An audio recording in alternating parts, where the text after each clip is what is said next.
All right, it is showtime. Hello, everybody. Hello, we have Okie Kevin Edwards in the house. We have Shaman in the house, and I've got an ice pack on my neck because I'm in a lot of pain. Got an ice pack on my back too, but you can't see this. This is not French style. This is to keep the ice pack right on the back of my neck. So, but it does look stylish. Oh, thank you, Shaman. Yes. Kathleen, I want to talk about that briefly. And then I also want to talk about or open us with a prayer for the whole group. And I'm trying to find the text message. Here we are. So info. There we go. Okay, now I've got everybody in the list. So yeah, Kathleen. Oh my gosh, that was so unexpected. And I had spoken to her just hours before she died. And I had told her to go to the hospital, and she did not like hospitals. And she would have had to take an ambulance there and was probably worried about the cost. And I told her daughter, call 911 now, go now, because she couldn't breathe. She said, ask Pam what to do. I mean, she couldn't get out a full sentence. She couldn't get out more than 2 words without gasping. And I was like, that's anaphylaxis. You need to get her to a hospital now. And she decided not to go. She talked her daughter out of it. And just a few hours later, she died. So her funeral was supposed to be on Wednesday, but family had to fly in. So they moved it to Thursday. And that's why we didn't do the book thing, because it was at the same time. Yeah. Oh, thank you. It does look stylish. Yeah. So, yeah, and yeah, she was the president of our company, or of our nonprofit organization, and she was so good at it because she was super good with people. Which surprisingly, even though I do this, I'm not that good with people. I have a temper. So, Lawrence, hi, Lawrence. Glad you're here. So yeah, it was really hard to lose her, and she had all this business knowledge and all this knowledge about contracts and all these wonderful other things, and she's irreplaceable. She's irreplaceable. Oh, thank you, Lawrence. Yeah, I was just telling people this is not for style, even though it looks stylish. It's actually to keep the ice pack on my neck because we had a major barometric pressure change, and so it's to keep my neck from getting really stiff. And I've got one on my back too that you can't see. Well, you can't see this one, but so yeah. But anyway, I wanted to pray for everyone in our group. And I don't have a few of y'all's numbers. Okie, I know I don't have your number. If you could send that to me in direct message or something like that. But yeah, I wanted to pray for everybody in our group. Shaman says, loss is always hard. Sending you strength and blessings. Thank you. Thank you very much. I've stopped crying at the drop of a hat. Thank goodness. But it's still very, very painful. And I just, it's like, I wish I'd said more. I wish I'd have said, that's anaphylactic shock. But I was, it was 3:00 in the morning and I was just, and so I said, just get to the hospital. And I thought she would go. I would have paid for the ambulance, but hindsight is 2020, Survival says, hi, Pam and everyone. Hey, Survival. Lauren says, well, that scarf is both useful and stylish. Thank you. All right. So let's get this prayer going. So, Heavenly Father, we give you praise through your name. All things are possible. I want to give up prayers for everybody in the Pam fam. We've got OK Kevin Edwards. We've got Shaman. We've got Lawrence and Survival, and we've got Logic Rex, Praying Mantis, Shell, Jason Wilson, Justice, and a special prayer to Greg Kelly, who seems to have gotten caught up in some drama, and we'll add prayers for Hillbilly and everybody else who seems to be struggling right now. Also to Christy and Croy, who are struggling with both finances and newlywed sort of things going on. So yeah, we want to praise you for everyone that is here for us. We want to give prayer to Frank, who's still managing Kathleen's estate and everything that's going on with there. And yeah, just blessings, shower blessings. Surround everyone with your armies of angels. Keep us in your hidden place. Let us know. Walk with us. Let us know what you want from us, Lord God. Give us guidance. We want to bring your kingdom here on earth. We want to end as much suffering as possible, whether it be conflicts among friends, conflicts among family, conflicts with our health, that sort of thing. It's a rough world because we disobeyed, and so it's a fallen world. But we want to thank you, Lord God, for it anyway. It is a beautiful place, and spring is a beautiful time. So thank you, God, for your intervention in our lives. And I also want to give up prayers to my sister Karen and Mary Lou, of course, and my neighbors and their families. So, and everybody's family of the Pam fam here. We just praise your name, and we thank you for everything that you've done for us. And just, please keep us in your heart. Walk with us. Show us what you want us to do to bring your kingdom here on earth. And in Jesus' name we pray. Amen. Okay. Sorry if that was a little bit discombobulated, but it's the best I can do right now. So Survival asks, how is Jason doing? As far as I know, well, he's got, I think, a heart monitor that he's wearing or something like that. It wasn't a surgery that he went in for. It was a Social Security hearing, but now he's got a heart monitor or something that's going on. So, Minister Brandon, you're here. I need to get, you did sneak in. I need to get your number so I can get you in on a group. There are a few people here, but I don't have their phone number, so I can text you guys for when I'll be live. So, yeah. And then a whole bunch of amens. So, amen. So we're on Jordan Peterson going in the flood, and we've done a lot of background stuff. We haven't even gotten into the flood story yet, because the flood story is a little bit weird. This guy out in the middle of the desert, he builds a boat, and he supposedly puts every animal on it, 2 of each, and then the water comes for 40 days and 40 nights, and it covers the whole of the earth. And a lot of these things, because of our modern understanding of things, we know are complete nonsense. Like, first off, rain for 40 days and 40 nights does not completely cover the earth. Seattle is proof of that.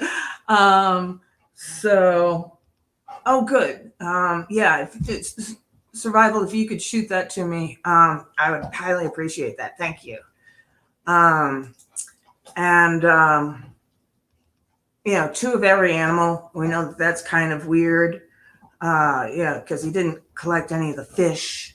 Why didn't he collect any of the fish if it was 2 of every animal? If, the saltwater fish, if it was fresh water that was coming down, it would have destroyed the seas. We know that didn't happen. And then, we have dinosaurs and other things that we understand existed, and other creatures beyond that. And there have been several, catastrophes, not just the dinosaurs being wiped out, but there was another catastrophe where there was a whole bunch of volcanoes that went off, and it destroyed like 95% of life on the planet. And we know that there's not enough water on the earth to submerge all the land. And so all of these things come into conflict when we're dealing with Noah and the flood story. So it makes a lot more sense when you sort of shove those scientific things to the side, not saying that you ignore them or you act like they don't happen or didn't happen or any of that. But if you look at it psychologically, it makes a lot more sense as far as how the story is important to us. But on top of that, we also know that there are flood myths that happen around the world. Like Noah is actually probably Gilgamesh retold for the Jewish tradition. But then also in North America, there are flood stories, and they all kind of happen around the same time.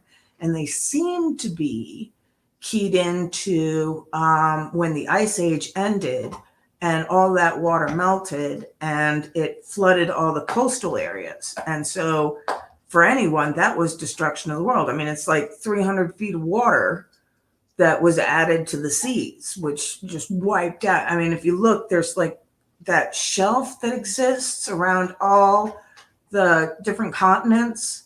And that's where the edge of the land and the start of the sea used to be. So if you imagine that, very, very rapidly, all that land just suddenly disappearing, well, that would create flood myths and that sort of thing. And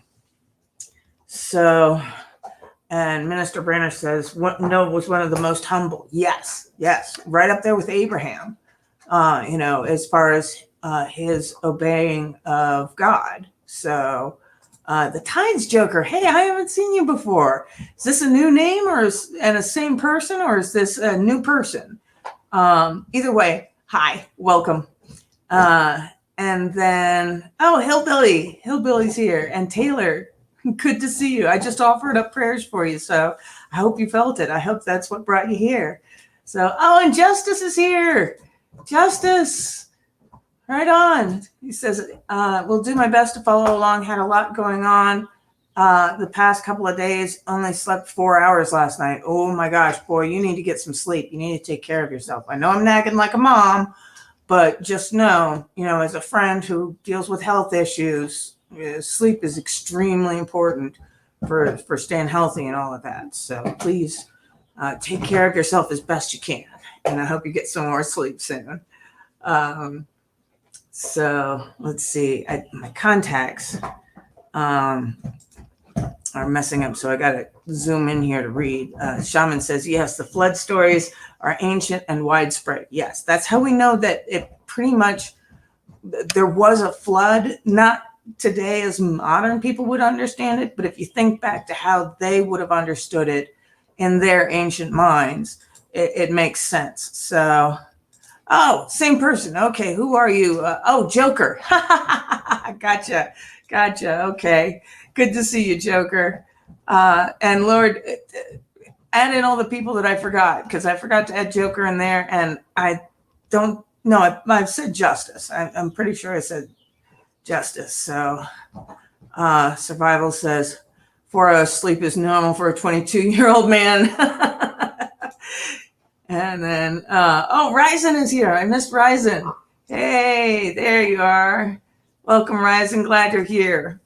I don't think I have your number either, Ryzen. So if you guys could, on my About page, I think my email is on there. If you guys could shoot me an email so I can add you to the text group, that would be awesome. I really appreciate that. I like to know how to, get in touch with my Pam fam. So Minister Brandon said he's tired, heading to bed. Many blessings. You too. Glad you were able to stop by. I appreciate it. So hit the like button on your way out. So our modern mind has a real hard time understanding the Noah Ark myth, because it just doesn't make any sense. You could not stick every animal that's on the earth in the ark. It just wouldn't work.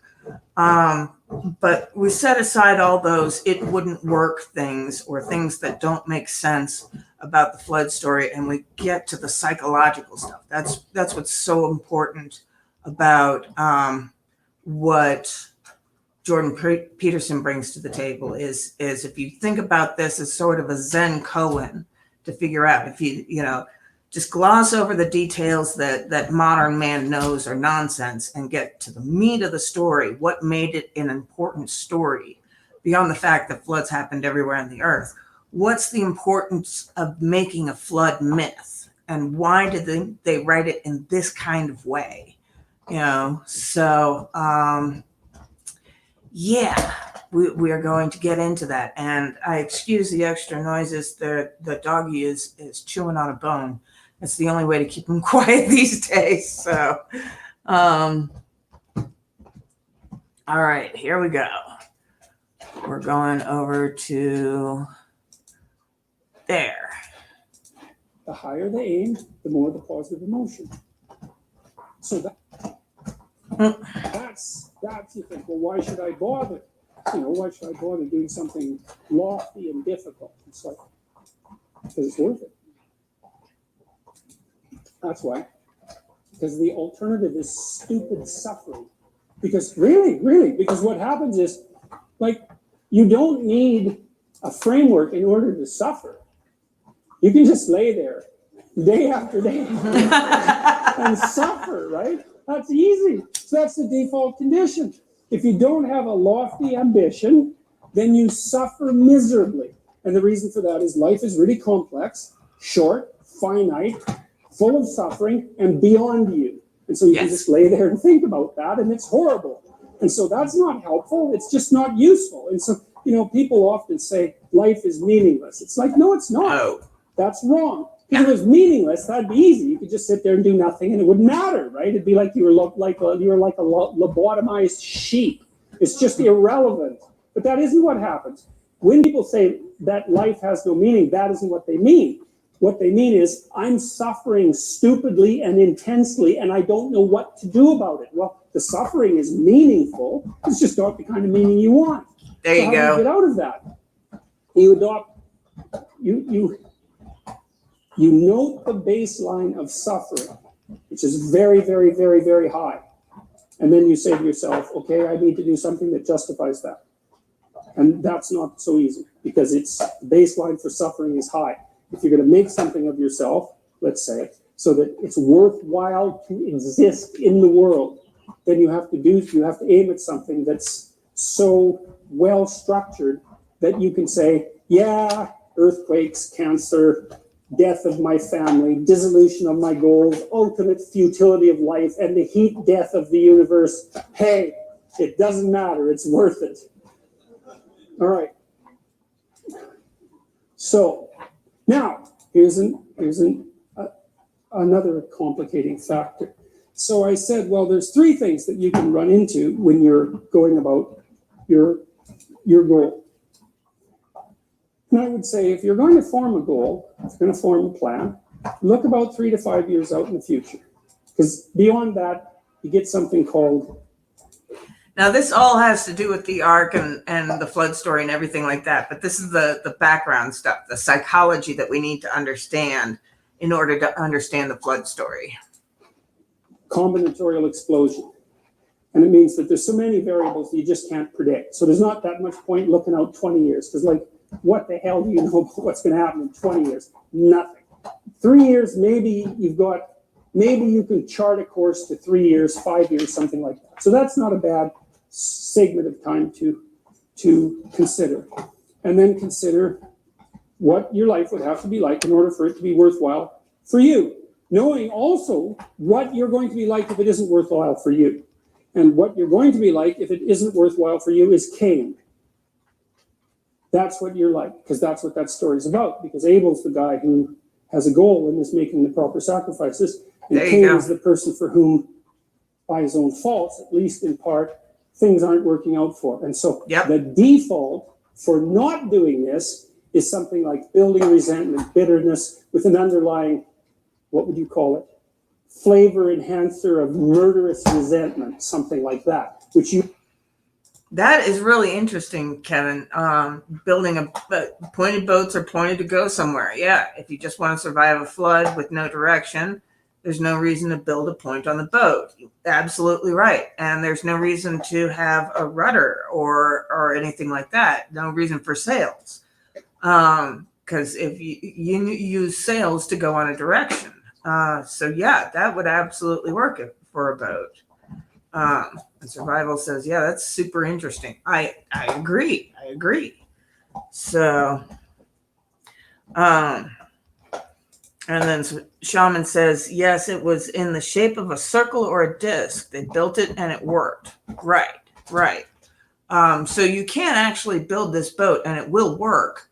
But there's no way to house two of every animal on there, every insect, every worm, every, little bug, things like that. And so, but we don't worry about those technicalities when it comes to this story. We're worried about the psychological reasoning behind it. And once we get through all of this background information that Peterson is presenting, it will make more sense for the flood story. You will act out in the world, which people act out in the world all the time. And it's no wonder, because without something lofty pulling you along, then the baseline is stupid suffering. And, if you take an animal dog and you just chain it in the backyard, and you put a collar on it that's too tight so it chafes all the time and it can't even bark, and, there's just dirt around it and it's too goddamn hot out in the sun, and maybe you don't give it enough water, it's not going to be a very happy dog. Its basic condition is misery. Well, the same applies to people. Yep. So, all right, so you're on your way to see, you remember you've all probably watched Pinocchio or know about it. One of the things that happens that's really cool in Pinocchio is that when Geppetto decides that he wants his puppet to be a genuine autonomous being, he wishes upon a star. It's a very strange thing, but everybody just swallows it because we don't notice when we're swallowing things that are completely preposterous. Same thing with the flood story. Animated puppeteer wishes on a star that his puppet is going to become real, and everybody nods their head and goes, oh yeah, that makes sense. Except it doesn't make any sense at all, but it doesn't matter. It doesn't make the sort of sense that we normally associate with sense. It makes a kind of meta sense, and everybody understands it. Right. So this is what Geppetto's doing, is he's elevating his eyes above the horizon, so out of the realm of the worldly, let's say, to the transcendent. And the transcendent will say, for all intents and purposes, you can see the transcendent spread above you in the heaven that arches over us. It's close enough for our purposes. And there's a star there, and a star is something that's eternal, that shines in the darkness. And so Geppetto makes an agreement with the transcendent. He says, look, I'm willing to do whatever it takes that my creation becomes autonomous. Well, that's exactly this situation that you want to set up for yourself. Is like, okay, you got to figure out what star you're going to orient yourself by. And you have to ask yourself, like no one's ever asked you, okay, if you had the choice to make your life worth living, what's your price? What do you need? Just find out. First of all, you just ask. You'll tell yourself, like, you'll be afraid because if I'll never get that. It's like, well, lower your sights a little bit, then, don't ask for a 80-foot super yacht in like 6 months. That just means you're stupid. It doesn't mean you're not. First of all, it's not going to make you happy anyways. It's just not. It's not wise. You're supposed to be asking yourself this question like you're someone you care about. Yeah. So you imagine you're talking to some 12-year-old kid that you kind of like. Think, it wouldn't be so bad if this 12-year-old kid had a decent life. So you too. It's like, it wouldn't be so bad. The universe wouldn't mind if you had a decent life. If there was a little less suffering on your part, especially if you didn't, foist it off on other people. If there's a little less suffering on your part and you made things a little better everywhere you went, it's like the universe would probably be okay with that. So I think you could get away with it if you're sort of quiet about it. And so you ask yourself, okay, so then once you've established your target and you know where you are, then you know what's good for you because that moves you along. And that happens at a perceptual level. You don't have to think about it anymore. And the experimental literature on that's already quite clear. So, for example, if I specify that podium as the target for my action, then I'm happy when I'm walking towards it because there it is and everything cooperating really nicely. specify going to the exit sign that you guys can't see, that this is an obstacle in the front of, then as soon as I specify that, then that's an annoying obstacle. And that's precognitive. It happens immediately. It happens instantaneously. And so it really is the case that your being manifests itself inside these frames. And so what's so cool about that is you can change the frame. It doesn't mean you can like juggle planets or anything like that, but it does give you quite a scope of what? Untrammeled action within the world. And if the frame isn't working out, then you can tweak it, or sometimes you have to make a major adjustment in it, whatever. You don't have to stick to the damn thing like it's the ideology that you're going to die for. Right. It's a tentative plan. It's a work in progress. And that's with the future authoring program. One of the things I recommend for people is that they should do it badly. Because you're not going to get it right anyways, but a reasonable plan is way better than no plan. Plus, a reasonable plan is a plan that has built into it the processes that will enable the plan to get better as you implement it. So you just start with a reasonable plan. So you don't have to worry about whether it's correct. It's not correct. It doesn't matter. It's better than nothing. That's the issue. So, okay, so you've got the world parsed up into things that are making you happy when you look at them, things that get in the way, that produce negative emotion, and then a whole host of irrelevant things, because almost everything's irrelevant. And that's where all the chaos is hiding. Yep. The chaos is hiding in what's irrelevant. And that's a very interesting observation, because since the chaos is virtually infinite, it's a real question. So where the hell do you put it? Well, you put it in what you ignore. And you can ignore it as long as it isn't actively interfering with your movement forward. You can assume that it doesn't matter. Yep. That it isn't matter. That it doesn't matter. Yep. Same thing. All right, so here's the kicker. There's one more class of things that you can run into along the way. And this is where the chaos breaks through. So let's say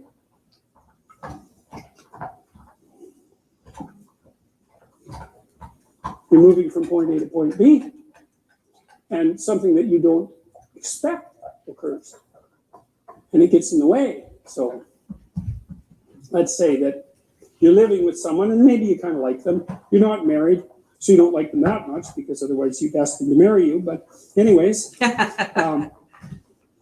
and so a quarter of you is looking for something better, and 3/4 of you is half satisfied, something like that. And then the person, because we're ambivalent about such things, and then the person you discover, or the person announces that they've been having an affair. Okay, so then how are you supposed to respond emotionally to that? Well, the part of you that wasn't all that committed to the relationship is kind of exhilarated by that, and then the 3/4 of you that's half satisfied is hurt, and you're going to exploit that part for sure in the ensuing discussions, and not mention the, oh, that's kind of exciting that you've betrayed me that way. But the point is that that's a hole. Now what's happened is a hole you have this structure that you're walking on, like ice, like the thin ice that you're skating on, and now there's a hole in it. And the hole, we don't even know how deep the hole is, but there's a hole there. And so now you're anxious about it. Oh, though maybe also a little bit excited, because God only knows what's down there. But you don't know what to do with that hole, because it could spread very badly on you. It could be that, the whole relationship was a facade, and that all your relationships have been facades, and that the reason that is because you're so damn shallow that it's impossible for you to have a relationship that isn't just a facade. And that's partly because you don't pay any attention to other people, and it's also partly because you're malevolent and selfish. So that's a nasty thing to discover. Or maybe that's the sort of person that you're attracting, which would make sense, actually, if that's the sort of person that you are. And so there are certain things that you can encounter that basically unglue you. And what happens is that those moments of being unglued travel up that entire hierarchy of presuppositions. It's like, because one of the logical conclusions to being betrayed in a relationship is that you're truly a bad person. Now, another equally logical conclusion is that the person that you're with is really a bad person, and another logical conclusion is all people are truly bad people. In macro ways and in micro ways, you can't trust anyone. You can't trust women, you can't trust men, you can't trust human beings, you can't trust yourself. The whole place is a catastrophe. It's a nightmare. well, then you can fall through into chaos. Now, the way your body responds to that, or maybe, you're supposed to be getting a promotion at work. That's good. You're all chipper about the promotion at work. And you walk into your boss's office because he or she wants to see you, and they say, well, we've reviewed your performance over the last few years, and your performance has been somewhere between mediocre and decent, and we're downsizing, and see you later. How many people has that happened to? That's not a raise or a promotion, that's for sure. That's a hole that you fall into. Yeah. And the question is, well, what do you make of that? Right? How do you frame that? How do you take that emergent chaos and make habitable order out of it? You don't know. Is the whole capitalist system rotten to the core? I mean, that's a convenient explanation under those circumstances, that's for sure. Were you working for a psychopathic son of a bitch? Did you make the wrong choice in university, and was that your father's fault because you never did what you want, or was it your fault for not standing up to him? Or is it a dying industry, or is maybe this a wake-up call that you should go do something else that you've been waiting to do, that you've actually wanted to do your whole life, and that's why you're doing such a miserable job at your current occupation because you're bitter and resentful about the fact that you never did what you want? You don't know. It's all of those things at once. And that's very stressful because all of those things at once is too many things. Yep. And that's the reemergence of chaos. That's the flood. That's the return to the beginning of the cosmos. That's another way that it's been represented mythologically. It's that you voyage all the way back to the beginning of the cosmos when there's nothing but undifferentiated chaos. And that's what you're confronting. And now, did you hear that? When you run across these holes, when you can run across these problems that are too big for you, that have too many things that could be the cause of, whether or not you went to the right school, whether or not you should have stood up to your father and did what you wanted, or whether you should have followed what your father said and taken his advice. All of these things are what create a flood of chaos. That's where we're getting into the psychology of this. So, and I'm sorry I haven't been reading your comments. I've just been putting them up on the screen because they were great comments, but I also didn't want to interrupt what Peterson is doing. So, and then Shaman says, to learn, life becomes less complicated living with and by moral virtues. Yes. I mean, that's why we come up with these things. That's why we rely on age-old wisdom and things like that. And that's why sometimes this wisdom contradicts one another, because there isn't any formula by which you can live life and live it properly. Some things are some ways this time are this way sometimes, and some things are this way some other times. And those things can be in direct conflict with one another, depending on what sort of environment you're in. So now we get to this place of holes, where you can fall in and be surrounded by chaos. You can be surrounded by the flood, where things are way, way, way too big for you. So Survival says, putting the comments on the screen is good. I like seeing the comments while he speaks. Good. Awesome. I'm glad you like that too. Yeah. I wish I could speak them aloud, but I also don't want this to drag on forever. We want to get to the meat of this. So we should be getting there soon. But yeah, here we are. Jordan Peterson's first mention of the flood. So let's continue. Maybe it's too much for you, and often it is. I mean, that can be traumatizing. Mm-hmm. It can hurt your brain. It's just too much for you to bear. It doesn't matter. You're stuck with it. And so how do you respond to that? Well, some of it is catastrophic negative emotion. You freeze, and that's protective. And maybe you don't even want to move. You don't want to bloody well get out of bed for a week. And that's because your body is reacting as if the bedroom floor is covered with snakes. And the best thing for you to do is just not move, just freeze. Yep. Not a pleasant situation to be in, because you're hyper aroused, very, very physiologically demanding. And there's zero about it that's productive, except maybe the snakes won't see you. Right. See you, so that isn't helping very well. So you've got all this undifferentiated negative emotion, anxiety, fear, hurt, anger, guilt, shame, emotional pain, the whole plethora of catastrophes. And then maybe on the other side, lurking down there is, thank God I'm done with that job. I just bloody well hate it. I drag myself off to work every day. And there's a little part of my soul that's so goddamn happy I finally got fired that I can hardly stand it. Yeah. You know, maybe you don't even admit that to yourself because, well, that would mean that all that time you spent at the job was just sunk cost. You're deluding yourself the whole time. It is an interesting thing to consider, though, sometimes if you're in the unpleasant circumstance of having to fire someone. You know, sometimes firing someone is the best thing that can happen to them, which doesn't mean that you should go out and like enjoy it. I have met very disagreeable people who actually enjoyed firing people. I'll tell you a story about that at some point because it's quite interesting. But, you know, sometimes if someone's just limping along in their job and doing it as miserably and wretchedly as they possibly can imagine, the best thing you can do to them, for them, is to say, Get rid of them. You're failing at this. Yeah. And that doesn't necessarily mean that you would have to be failing at absolutely everything else in the entire world. So maybe you should just accept the damn failure and go off and try something new. That's terrifying for people, and I know they hate it and all that, but sometimes it's the best thing. But sometimes it's better than the alternative, which is just slow, torturous death. Yes. So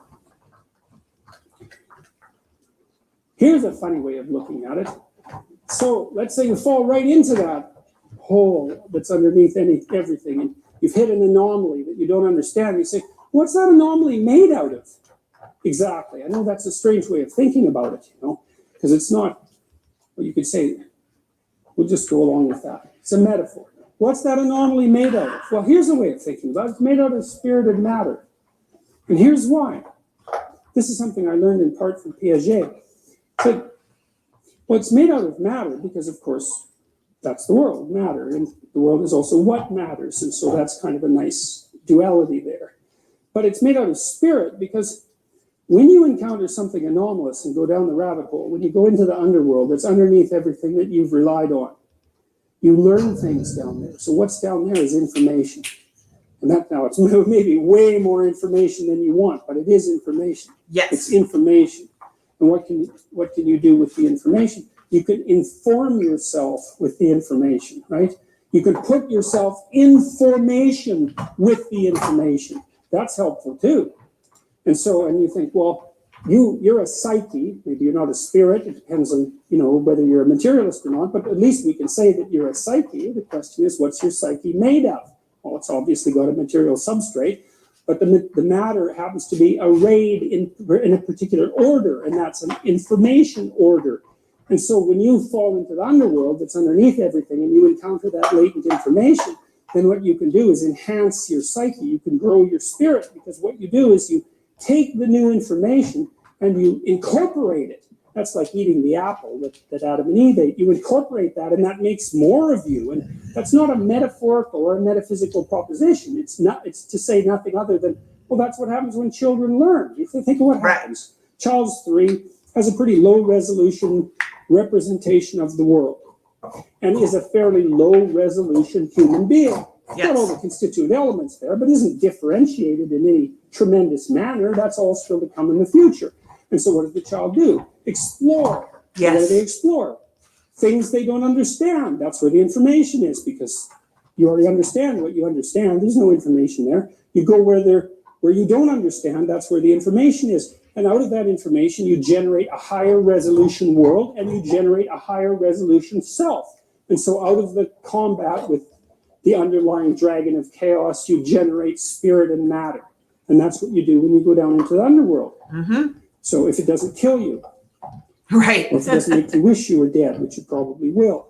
But there's a bunch of you that has to die down there anyway, so maybe that's not such a bad thing, because if you had this relationship that ended in betrayal, then there's something that's just not exactly right.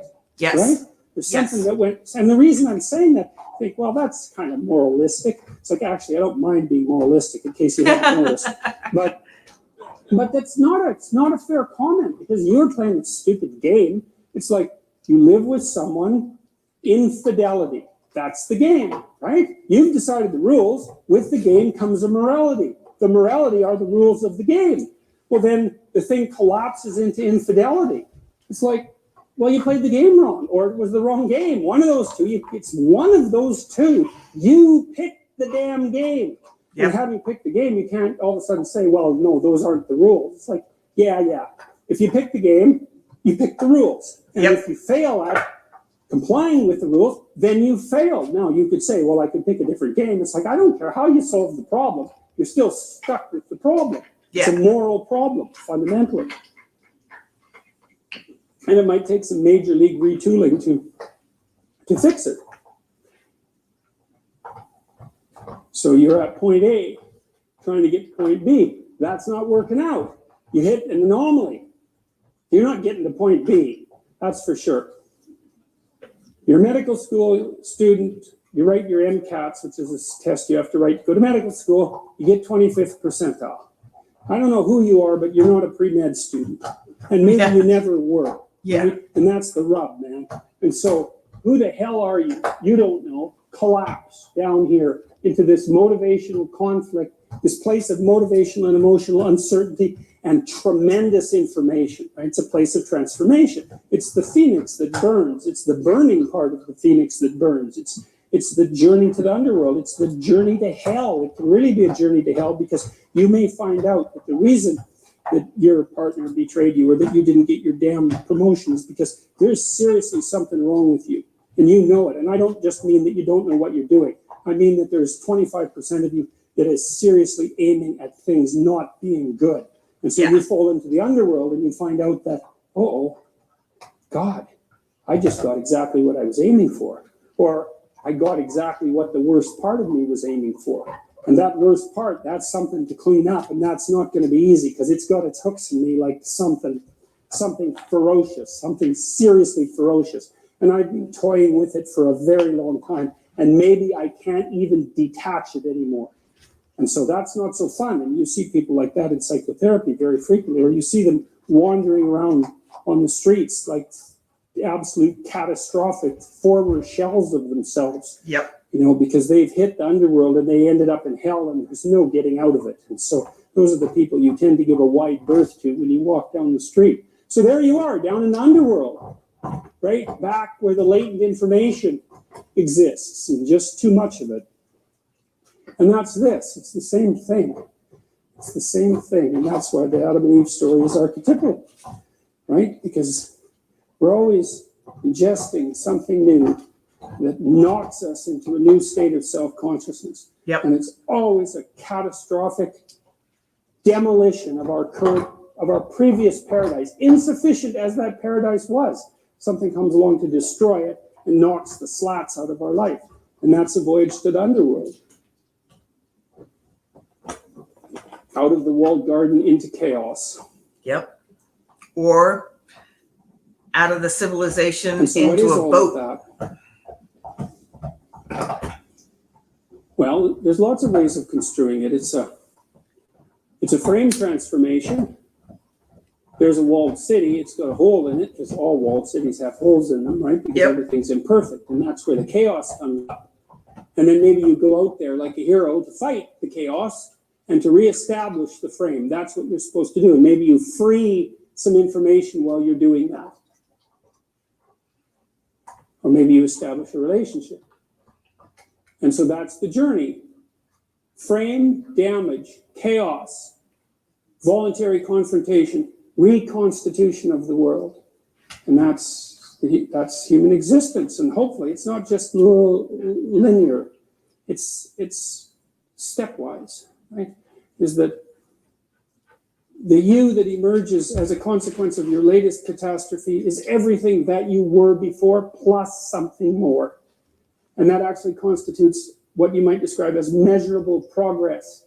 Right? And that's another argument against moral relativism because if you can do everything that you could do before and you can do some more things, we could just define that as better. Yes. It's not a bad definition. And then we have enough. It's like what you're trying to do is to differentiate the world and differentiate yourself.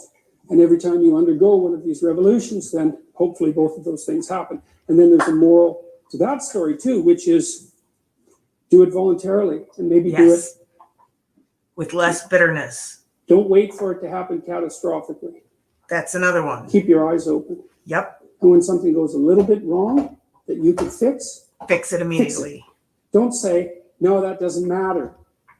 Maybe it does matter. Maybe it is matter. Maybe it's Yep. exactly the matter out of which you should be built. Maybe it's the matter out of which the world should be built. And if part of you is telling you it matters, what it means is that that part is telling you that there's something there that you need to engage with. Yep. That's what it means for something to matter. I really get out of a kick out of the word matter, because it's got these two weird meanings, right? There's the matter that everything is made out of, that materialists think everything is made out of, and that's just dead matter. And then there's the matter that life is made out of, which is what matters. Yep. And now and then you're moving through life and something matters. It's calling to you. And that's the unrevealed world trying to reveal itself to you. And all you have to do is allow it to reveal itself to you. And then maybe what happens is that a minor shift in shape is all that has to happen to you. You don't have to burn right down to the bloody egg and hatch out, as a newborn. Maybe you can just repair a little bit of something that's gone wrong with you. And so you can undergo a sequence of continual micro deaths instead of waiting for the bloody catastrophe that might send you so far down that you'll never recover.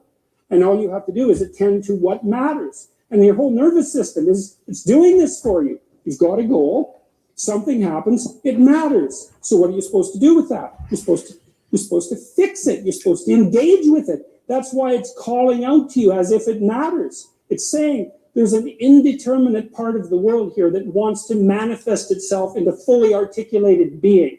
And it's calling to you to do that. And if you ignore it, then it accumulates. And if it accumulates, it turns into the dragon of chaos. And then it waits until you're not at your best, and then it eats you. And that's the alternative. So that seems like a bad plan. Right. Unless you like being lunch meat. So, all right, I'm going to pause it right there because I forgot. Good place to pause for the dog to bark. I need to take my headache medication. Sam, stop it. Oh, so we are going to go to another. What do you want to do? I wish that this stuff would work easier. All right, go there. All right. We are going to take our break now. YouTube, stop it. And we are going to take a 5-minute break for smokes and bathroom and all that other stuff. So, yeah, hello to everybody who came in late. We've got Logic, we've got Samantha, and I'm glad to see you too because I haven't seen you guys in a long time.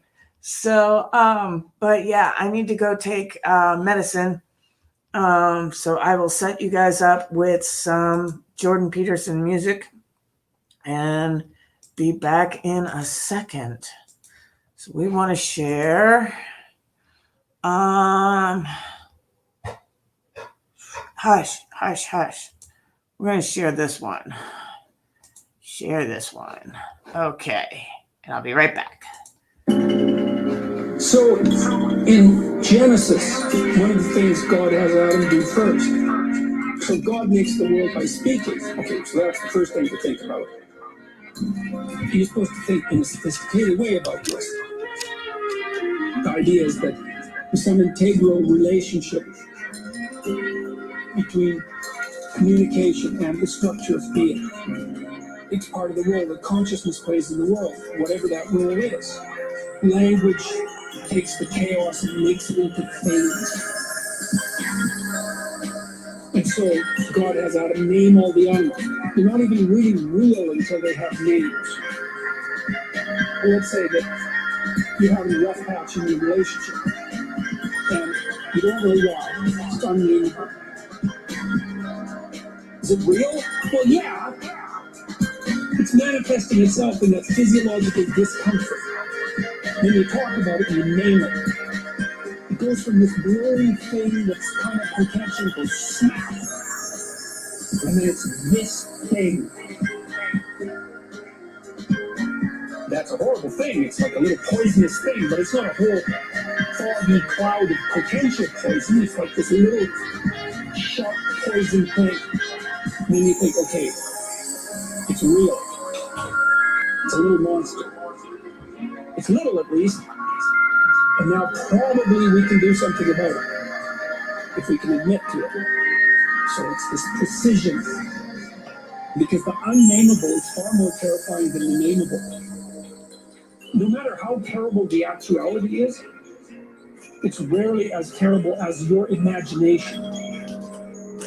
Because your imagination, like, it's an old thing. It's seen a lot of terrible things in the history of life. It can put monsters everywhere. And so it's almost always better. It might be better without exception to name the thing, no matter how terrible it is. And if you can't name it, what that means is you're telling yourself that you're so terrified that you can't bring your attention to bear on it. You're the loser, instantly. If it's so terrifying that you cannot face it, it's won.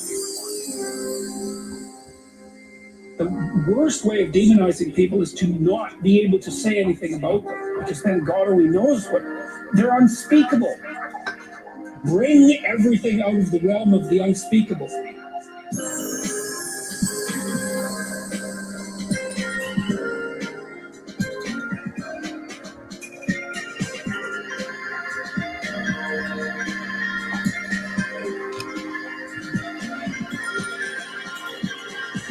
Freedom of speech, that's the worship of the logos in many ways.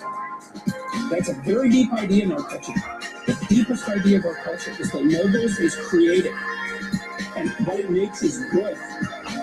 That's God at the beginning of time. That's the idea. Is that to bring things out of the murk is a good thing. You don't mess with that, man, not unless you want the murk. Don't mess with that. It's the most sacred principle of Western civilization.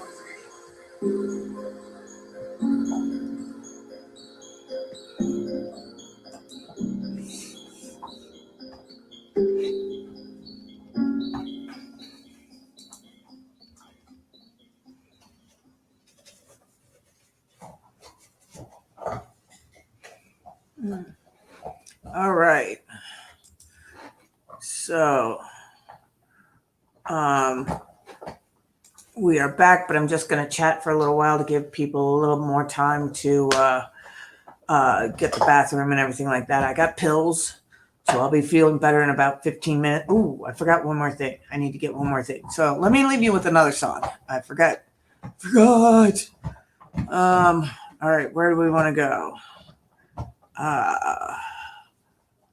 Let's do this one. It's my favorite Akira the Don song. Meaning is what you have to buttress yourself against the tragedy of life. Despite the fact that you're a fragile, damaged, mortal creature, you found something to do that announced itself as worthwhile. That's meaning. It's an instinct. It's a deep, deep instinct.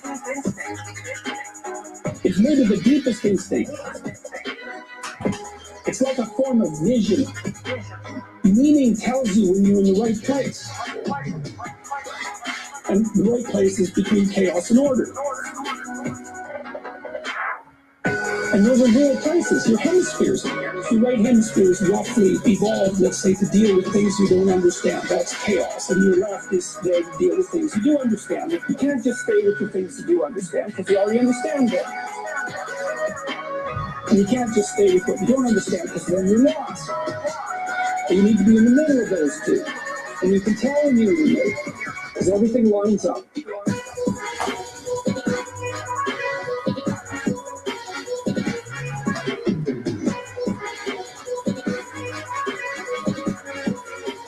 Because everything lines up.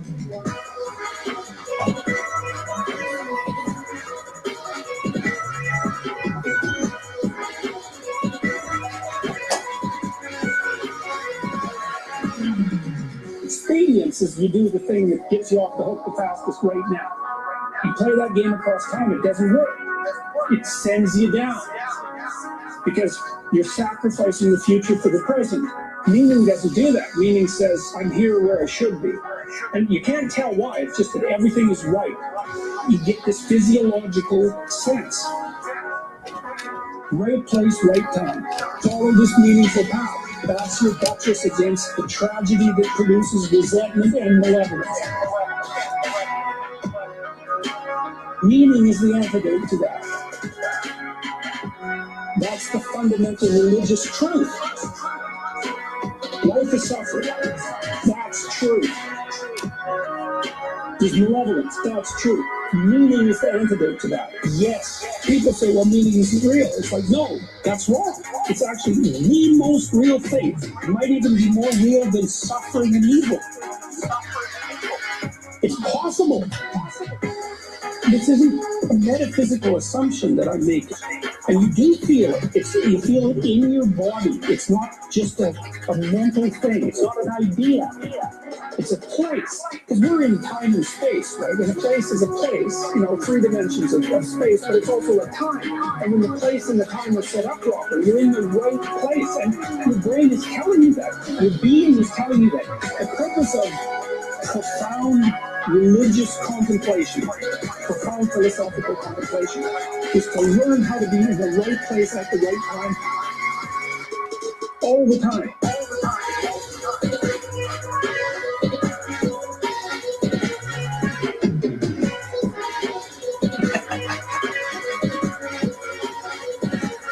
All the time.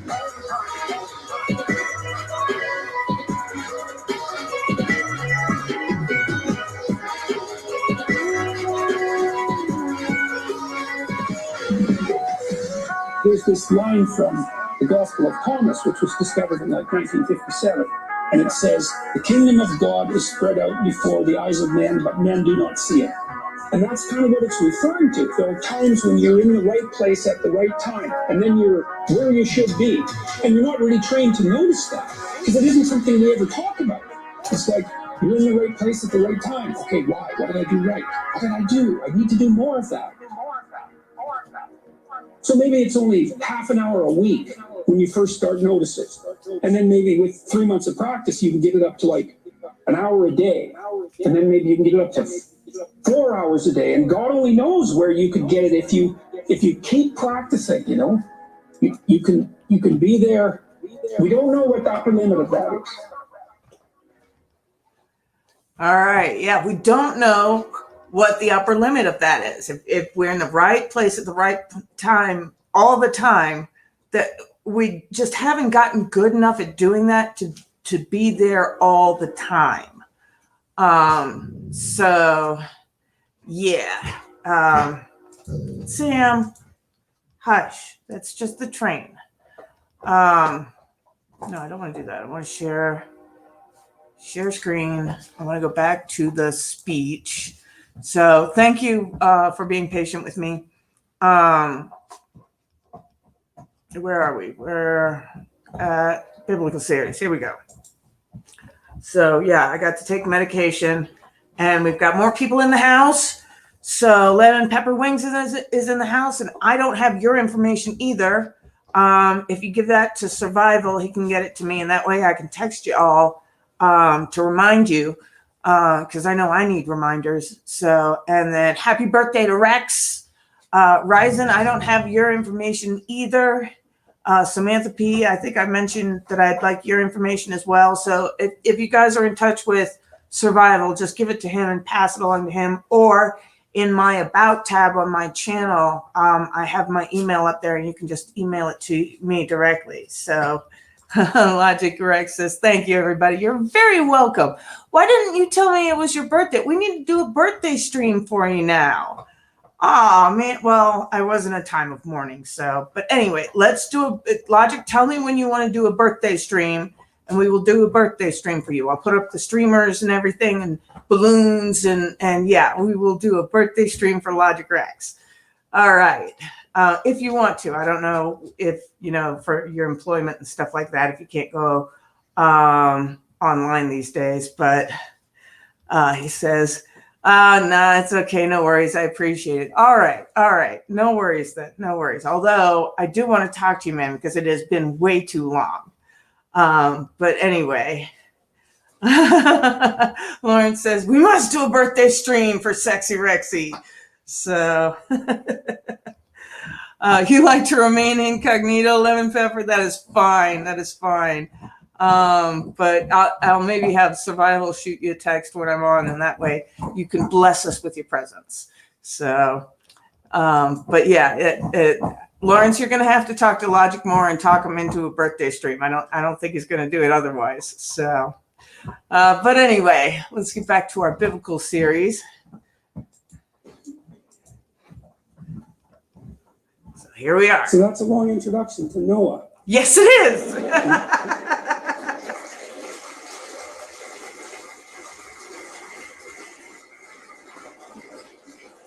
But you need it, because you can't understand the story otherwise. And so there you go. That's what the story's about. Yep. And now we can go through the story relatively rapidly, although it doesn't look like we'll go through all of it tonight. Okay, so we'll start with the next section of Genesis. And this is immediately after Cain and Abel. And there's a short story to begin with, just a fragment. I called it Giants of the Earth. Yep. And it came to pass when men began to multiply on the face of the earth, so this is after Cain and Abel, and daughters were born unto them. But the sons of God saw the daughters of men, that they were fair, and took them wives of all which they chose. And the Lord said, my spirit shall not always strive with man, for that he is also flesh, yet his days will be 120 years. There were giants in the earth in those days, and also after that, when the sons of God came in unto the daughters of men, and they bare children to them, the same became mighty men, which were of old, men of renown. Now, there's been all sorts of attempts to interpret those few. Now, this is, there's a name for them. They're called Nephilim, and there's actually a whole role-playing game based off the Nephilim. But the giants of old and stuff like that, there's a whole bunch, there's all sorts of mythological things that have become off of this one phrase in the Bible and other fragments from other civilizations. But if you go into the later stories, God, one of the reasons of one of the Jewish persecutions is that the Jews did not clear the land of all the giants. There were still some giants left in the world, even after the flood. And God had told them to get rid of these people, and they didn't. They were half men, half angel. And so that made them these great mythological creatures. And so God didn't want them on the earth. They were not part of his plan. And so one of the Jewish persecutions follows the Jews not getting rid of the last of the giants. But there was also the flood that was for this. So Lemon Pepper says, is this the one Jordan Peterson talking about UFOs? No, I don't think so. A lot of these myths, because you had the Greeks that had the myth of the Cyclops, and that was actually based off of finding elephant bones and thinking that the nostril, that hole in the middle, was the eye. And they missed that, elephant eyes are on the side of their head.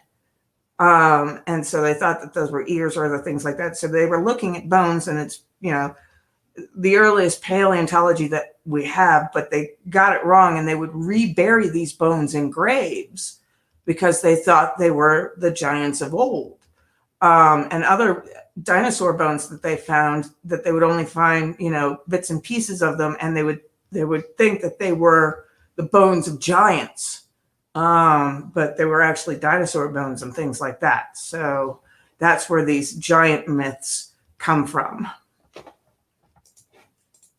Rather jumbled lines, but I see it as a reflection of a classic development of hero mythology, which is and this is sort of nostalgia for the past. One of the things Mircea Eliade pointed out was that what happens to human memory in pre-literate cultures, because nothing is written down, is that what needs to be preserved gets amalgamated. And so imagine that you have a culture that's based on fishing, let's say. So you have to be a good fisherman, you know, and human beings who use simple tools to fish are unbelievably good fishermen. They know every bloody thing you can possibly imagine about fish, because otherwise they die. So it's really important that they learn everything about fish. And maybe they've been fishing for like 13,000 years or something like that. So there's a lot of accumulated knowledge. And so then the question is, well, who taught mankind how to fish? And the answer is fragments of individuals across history.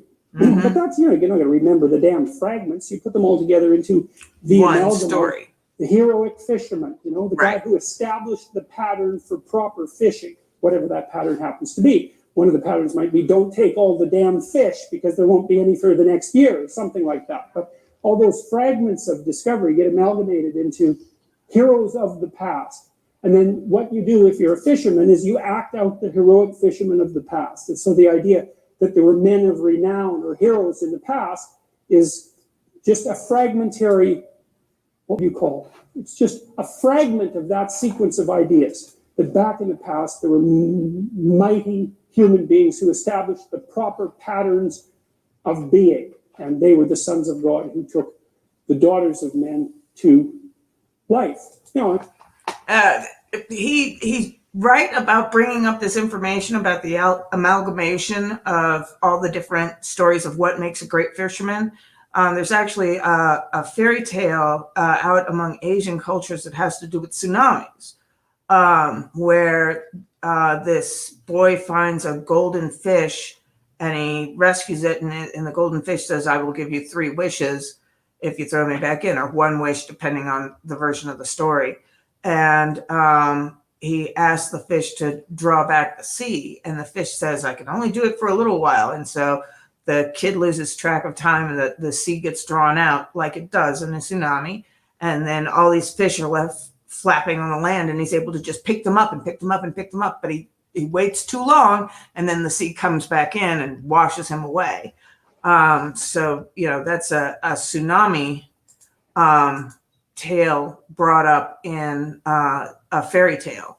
But there actually is what I mentioned before about the giant bones. That's where they actually think the giants version came into this. But he's also right in that, you know, bits and pieces of what was the best thing to do get amalgamated into one person, who then becomes the hero of fishing, or the hero of hunting, or the hero of whatever.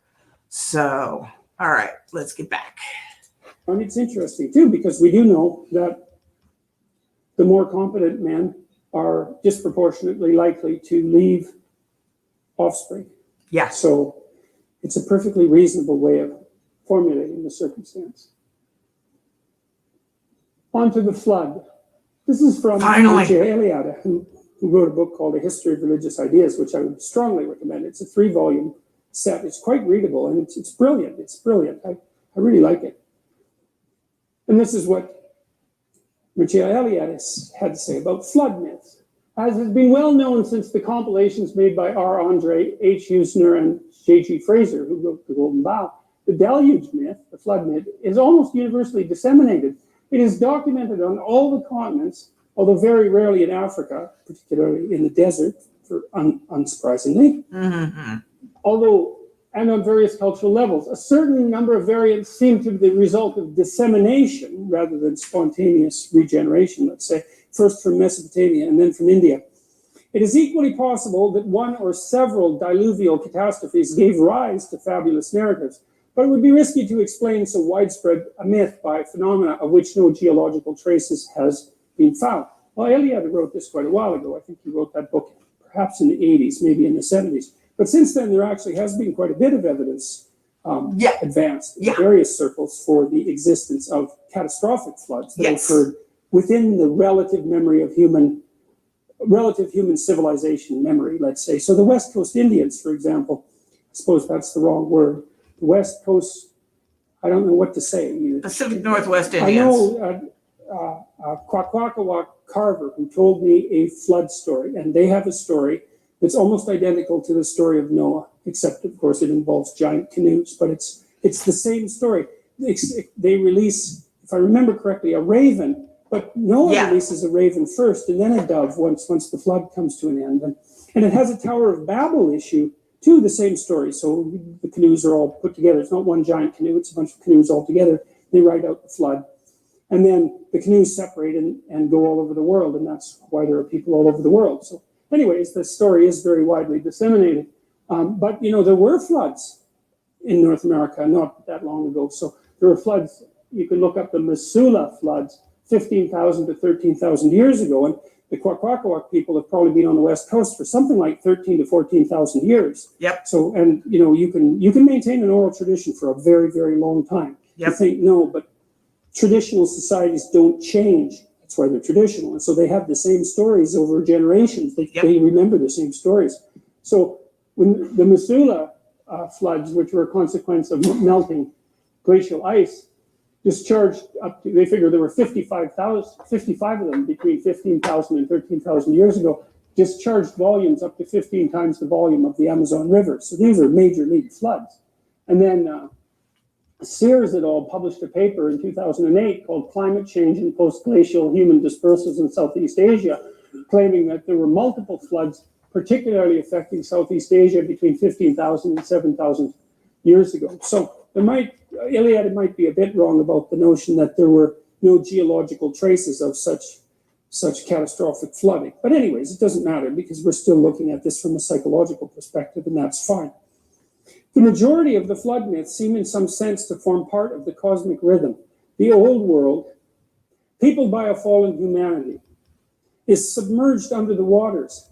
And sometime later, a new world emerges from the aquatic chaos. In large number of variants, the flood is the result of the sins or ritual faults of human beings. Yep. Sometimes it results simply from the wish of a divine being to put an end to mankind. The chief causes lie at once in the sins of men and the decrepitude of the world. It's a brilliant analysis, partly because it draws this lovely parallel between, which I mentioned a bit earlier, between the fact that things go wrong all by themselves, yes, but that you can speed that along by not paying any attention, So if you're in a relationship, relationship takes an awful lot of maintenance.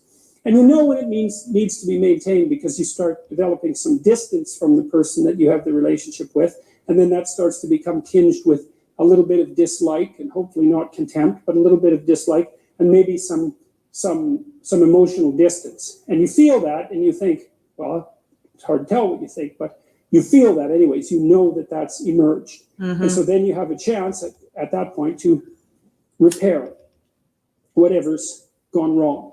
And that would require some retooling on both of your parts, maybe one person more than the other, but whatever. It would require a serious discussion like, look, I've noticed that this has been happening, and maybe it's you and maybe it's me, and we should probably figure it out, because if it was you, that'd be convenient and everything, but if it was me, then I'd like to fix it, because then it would be fixed. And so that's why you listen to your partner, because they might tell you that there's something stupid about you that you don't know, and then if you could fix that, then you wouldn't have to be stupid in that way anymore. And right. It's actually one of the it's one of the genuinely useful features of having a partner, because do you really want to be stupid and then continue to repeat your mistakes ad nauseum for the rest of your life? I know it's more convenient to do that than to have a knockdown, drag them out argument about just exactly why you're stupid and how you could fix it. But still, it's better to have the argument.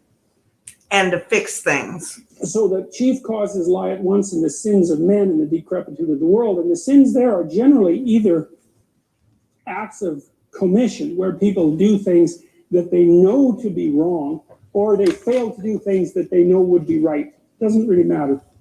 Sins of commission are usually judged more harshly, say within the Judeo-Christian tradition, but I think there might be a bit of an error in that, because sins of omission can be a real catastrophe. So here's a flood idea. You tell me what you think about this. So there's this idea that a judgmental being will flood you out if you continue on your wayward ways. And that seems like a little bit of, it's one of the examples of Jehovah being a little on the harsh side in the Old Testament, not something that modern people really approve of so much, because we like our gods sort of merciful, domesticated, let's put it that way. Domesticated. And, unfortunately, that isn't how it tends to work. But I've often thought about the reaction in North America to the hurricane in New Orleans. Because there's two ways of reading that, right? One is Mother Nature has a little fit and sends a hurricane into New Orleans and wipes everyone out. And isn't that a catastrophe? And isn't that an example of our fragility in the face of natural power? But there's another way of reading it. Maybe this is unfair, but it'll do for the purpose of illustration. It's like, the Dutch build dikes, right, to keep the ocean back. And they're actually pretty effective at that because their country is mostly underwater. And it turns out that if you go to Holland, it's actually not underwater. And so their dikes are working. And so the Dutch were very organized people. And they better be, because their country is supposed to be underwater, right? So you better be organized if your country is supposed to be underwater. And so they are very organized, and they have a rule for their dikes, which is they try to estimate the worst possible oceanic storm that will come in 10,000 years and make sure that the dikes will withstand that. Now, Jordan Peterson doesn't know because he was too far away. Like information, when it propagates, the people that are right next to what happens, they get the information, but then they forget to spread it the further you go along. So my dad, who lived in Missouri, he got this information. But I didn't get this information because I lived in Seattle. This was a key point about the New Orleans flood that got left out. And that was the reason why the levees failed is there was a barge that came loose from its moorings and hit that levee like it was a battering ram with the wind and the waves that were coming up. And that's why the levee failed. It had nothing to do with poor planning or anything like that. Well, it did with the poor planning of the moorings of the barge. But if you have something that's, so many tons, because these things are huge, they carry grain, they carry coal, they're absolutely enormous when you see them going down the Mississippi River. And if you have one of those as a battering ram going up against the levee, that levee is going to fail 100% of the time. But because there was a court case about it, and because of the natural way that news doesn't get disseminated, that information didn't reach most of the country. It got as far as St. Louis, and then after that, it was too far away geographically to get the right story. So me out in Seattle, I didn't hear that. My dad in St. Louis, he did hear that. So it's about 1,000 miles. And if you go beyond that, because I think St. Louis is about 1,000 miles from New Orleans. I could be wrong on that. It may be less, maybe more. I don't think it's more, but it may be less. And so that's one thing that Jordan Peterson didn't know about the flooding of the Ninth Ward with Katrina, which you'll see here in a second. Well, from my reading, the Army Corps of Engineers in New Orleans built the dikes for a storm every 100 years. And that's not so good because we live about 80 years, let's say. So that means the probability that one of those storms is going to come whipping by in a lifespan is pretty damn high. And then, so that perhaps wasn't the wisest of planning, especially because some of New Orleans is actually supposed to be underwater. And then worse, Mississippi is a state that's quite well known for its corruption. And so you might also say that not Mississippi, Louisiana, that could have and should have and was planned to go towards fixing the problem didn't. And so the hurricane came along and, oh my God, wasn't it a natural disaster? And the question is, what bloody well makes you so sure that it was a natural disaster, right? Because if the infrastructure would have been maintained and built to the specifications that were certainly technically possible and would have actually been less expensive in the long run to build, and everyone knew it, and the hurricane came along and wiped out the city, why do you think that's a natural disaster? To me, he means Louisiana, not Mississippi. He misspoke there.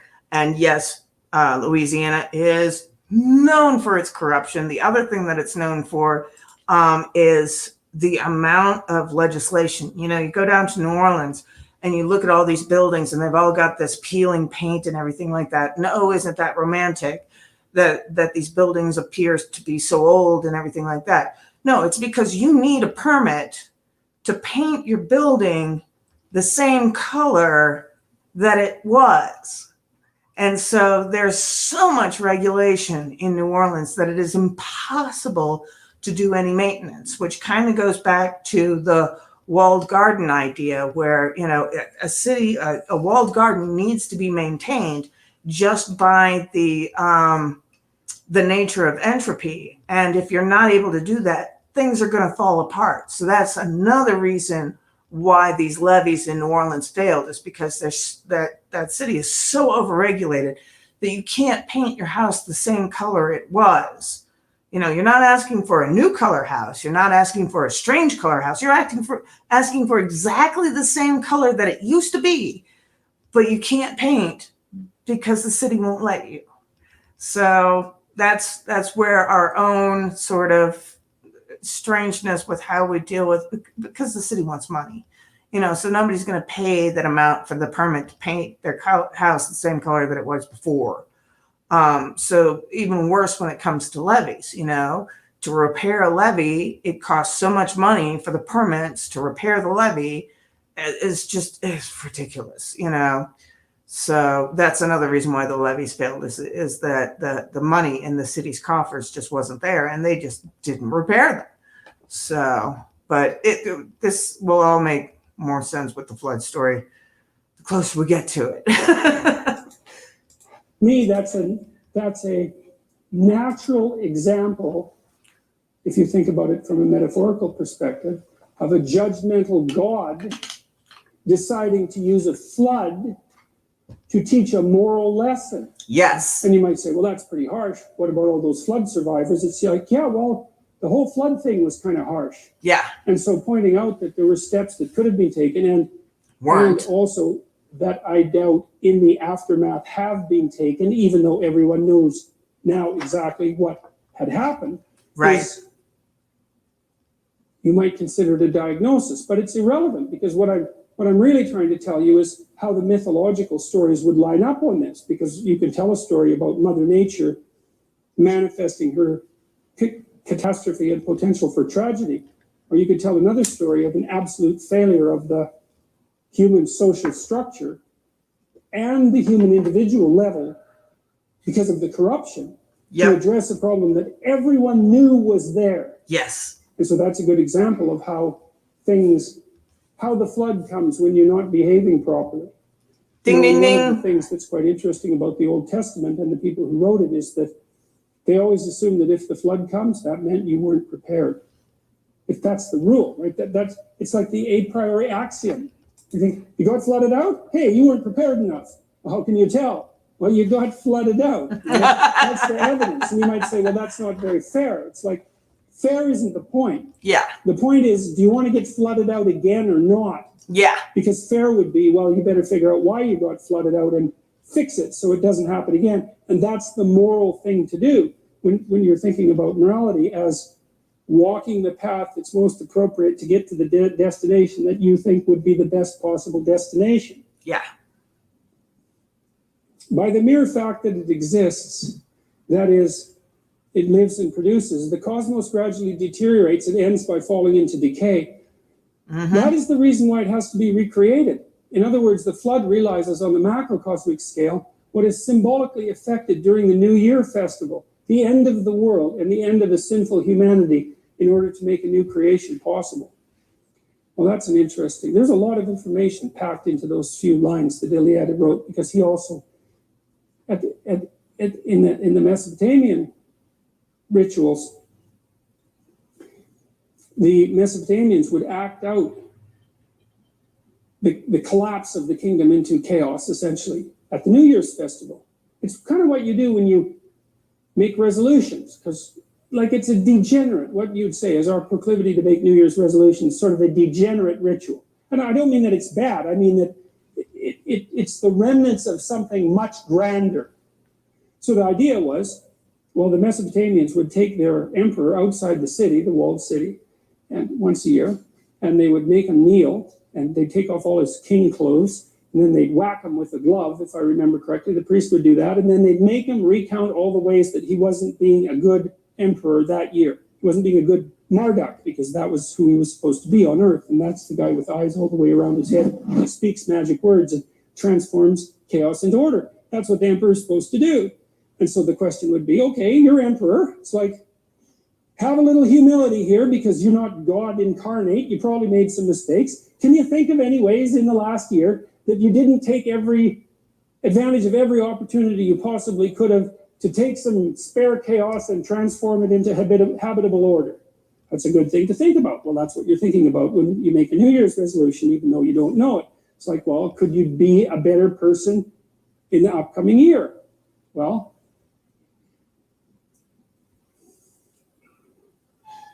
you can imagine the flood, and then you can set yourself straight, and then you can prepare for it. And that means maybe you can stave it off, but it also means that maybe even if you don't stave it off, you can ride it out. Yeah. And that's actually the story of Noah. Yeah. Because what happens with Noah is that he can see that The things flood are is coming. not good, Yeah. and that there's a flood coming. And God is maybe letting him know. And it says in the story that Noah walked with God. Remember, and that's what Adam did before he got all self-conscious about the whole thing. He walked with God. We'll talk about that more next time. And that's what we prayed for at the beginning of this, is for us to walk with God, for God to walk with us, and for us to be able to bring God's kingdom here on earth. And that's why I had that part in there. But what that would mean maybe is because Noah was straight and he put himself together, and his familial relationships were good, because it also says that his antennae were working. And he could see a little farther into the future than someone whose vision was completely obscured by fog and chaos. And he could tell that things were not going to go well. Yep. And so he prepared for it. And because he prepared for it, well, then things actually went pretty well for Noah, even though the flood came. And so that's an interesting thing, because that's an indeterminate issue in human existence. How big a hurricane would it take to wipe out New Orleans if everyone was prepared? Well, you're not going to wipe out the Dutch. I mean, that's going to be a tough one, man. You're going to have to conjure up a pretty damn big storm to take out their dikes. Well, how thoroughly defended could New Orleans be if nobody in the municipal and state governments was corrupt? Good question.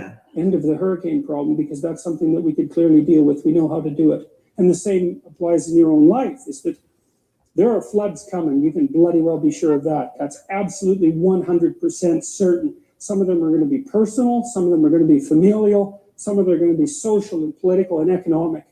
It's like, are they going to be catastrophes for you? Or are you going to ride them out? Are you going to? Or they could be biological in the case of COVID. You know, how many people, stored up food early? Because I, before people were worried about toilet paper, I had already bought all the toilet paper that I needed. I had already bought the extra supplies that I needed, the Clorox wipes, the isopropyl alcohol. I'm still going through isopropyl alcohol now. I was able to ride out the flood that was COVID because I saw it coming earlier than other people, and I didn't wait for the authorities to tell me, hey, you might want to stockpile this stuff. And I stockpiled. So, I was able to ride out the flood that was COVID. Prepare. Well, the first issue might be, well, do you have your act together well enough to see them coming with enough advance warning so that you can take proper measures? Maybe just to sidestep it. Maybe just don't go where the flood is going to be. That's a simple thing. But maybe you don't have that luxury, right? And so it is going to be a catastrophe. Maybe someone in your family is going to get really, really sick. Yeah. Right? And maybe there's just a tiny pathway through that everything doesn't fall apart. It doesn't end in divorce. It doesn't end in death. It doesn't end in sorrow. It doesn't end in catastrophe. But the margin of error is like slimmed down to virtually zero. And every imperfection that you bring to that situation is going to increase the probability that tragedy is going to turn into something indistinguishable from hell. And that's coming. It's coming your way. Absolutely, certainly. And so then you might think, well, since it's coming your way, maybe the best thing to do is to put yourself together so that when it comes, it can be the least amount of awful possible. So I'll close with a story. This was a very affecting story for me. My mother-in-law had frontotemporal dementia. She developed it quite young. She was about 55, something like that. And her husband, who was very extroverted, man about town guy. I grew up in a small town. Everybody knew him. He was charismatic, drank too much, charismatic, good businessman, quite a remarkable person, a real character. But not exactly a family man, even though he provided for his family very well. But when his wife got sick, he really took care of her, man. It was something to see, because that's no joke, dealing with someone who has Alzheimer's for all intents and purposes, because they get taken away from you piece by piece. Yes. And that is not pretty. And then it's also hard, right? Yes. Not only is it catastrophic, but it's hard. Jesus, he just stepped into that like perfectly. And it was way less awful than it could have been. Mm-hmm. It was just a tragedy. It wasn't hell. Right. And then I was there when she died, and my wife's family are actually pretty good at dealing with death. As it turns out, my wife's sister is a palliative care nurse, and you have to be a pretty tough cookie to be a palliative care nurse, but you can do it, which is pretty interesting, because that means that you can go make relationships with people at the last stages of their life that are genuine relationships, and people just die on you nonstop. Yeah. And yet, you know, she's a competent, alive, alert, fun person. It's like 2 thumbs up for her, man. That's someone you can rely on in a tragedy. And her other sister is a pharmacist, and my wife has volunteered in palliative care wards and is also very good at taking care of people who are genuinely not in good health. And so we were there when my mother-in-law died. And of course, you can imagine, here's a deathbed situation for you. Your mother-in-law is dying and everyone's at each other's throats. It's like, you think that's uncommon, then your eyes aren't open, because it's plenty bloody common. And then it's not just a tragedy, it's hell. And like, maybe you can stand the tragedy, but you can't stand the hell. And in this situation, that isn't what happened, is everybody pulled together. And what happened was, well, she died. But what was so interesting was the family actually came together more tightly as a consequence. And so, although there was something taken away on the one hand, there was something gained on the other that wasn't trivial. And I'm not trying to be all optimistic and, you know, isn't the universe a wonderful place about all this? Like, someone died in an ugly way, and it was harsh. But God, it was a hell of a lot better than it could have been, and maybe it was good enough. That's the thing, you know, is that this is something that I constantly wonder, is that if people did what they could to speak the truth and pay attention, then maybe the tragedy that's part of life wouldn't have to deteriorate into the unbearable hell that doesn't have to be part of life. And maybe we could actually tolerate the tragedy, or maybe we could even rise above it, or maybe we could even mitigate it, you know, because we do that sort of thing all the time. And so it's always an open question. And Eliade put it very well. Are the floods the consequence of the fact that things fall apart? Or are the floods a consequence of the fact that people make mistakes that they know they shouldn't make and make anyways? They sin, right? And that's to miss the mark, right? Because that's an archery term, to sin. And that means maybe they don't even specify the damn target, which is really, you're not going to hit it unless you specify it. Or having specified it, they just say, oh, to hell with it. It's not that important. It's like, you got to be careful when you say something like, to hell with it. It's not that important. Yeah. Because one of the things that might happen to you, if you say to hell with it, it's not that important, is that you might actually end up in hell for a pretty prolonged period of time, or maybe for the remainder of your miserable existence, because it's certainly the case that people do exist there, and I've seen them exist there, and once you're there, it's no simple matter to get the hell out. And so it might matter that the things that matter get addressed. It might matter that you do what you can to walk with God. like I said, we'll talk more about that next time. And it might be that is how you build an ark and are protected from the flood, even if the damn thing comes. And the thing is, it will. And this is a funny thing, too, that I've noticed about our education system and the way we teach students and their trigger warnings and all of that absolute rubbish. Thinking most of my lectures, I'd have to have a trigger warning every 15 seconds. So, as I tell my students when they're young, it's like, look, don't fool yourself. You know, you're going to develop a serious illness, at least one, maybe two or three, and one of them is likely to be chronic. And if it isn't you, it's going to be someone you love. It's going to be your husband, it's going to be your parent, it's going to be your kids. That's coming. And so is a lot of death and pain. And so, like, just exactly what sort of person are you going to be when that shows up? And that's the right question. It isn't, how are you going to be happy in your life? It's like, good luck with that. Right. It's stupid ambition anyways, as far as I'm concerned, because it's too shallow. Yes. You know, happiness, you're lucky. That comes and goes like the sun coming out from behind a cloud. If you're happy, man, more power to you. Enjoy it.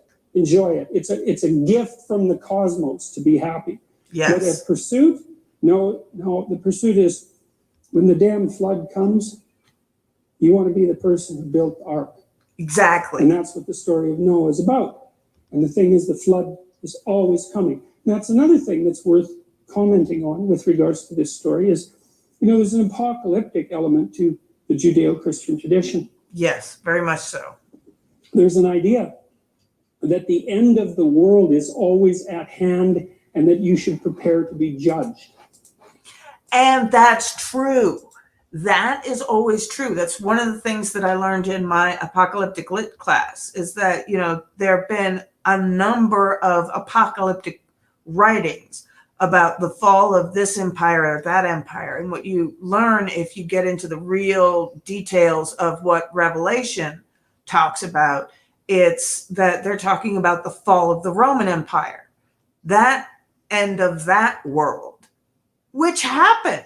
The Romans aren't around anymore. We're not speaking Latin as a living language. You know, only the Catholics keep up with Latin as a living language, and then only in certain parts of the ceremony, you know. But the Roman Empire is gone, long gone. That world ended. That apocalypse came to pass. And the Apocrypha of Daniel and the Apocrypha of 1st and 2nd Enoch and the Apocrypha of Noah's Ark. You know, all of these are apocalyptic literature, and they do, the world did end. Did that mean time ended? Did that mean all human existence was wiped out? No. And so these things do, I mean, the English Empire, that's not a thing really anymore. I mean, the sun still doesn't set on the English Empire, but, you know, them as a world power ended. You know, the nuclear age, where everybody was worried about World War III and everybody dying in a nuclear holocaust, that ended, and that one actually ended really, really peacefully. You know, that one of the things that the East German soldiers said, I can't remember who it was. It's a famous quote. You know, we were prepared for everything except for songs and prayer. And that's how the wall fell, was from songs and prayer.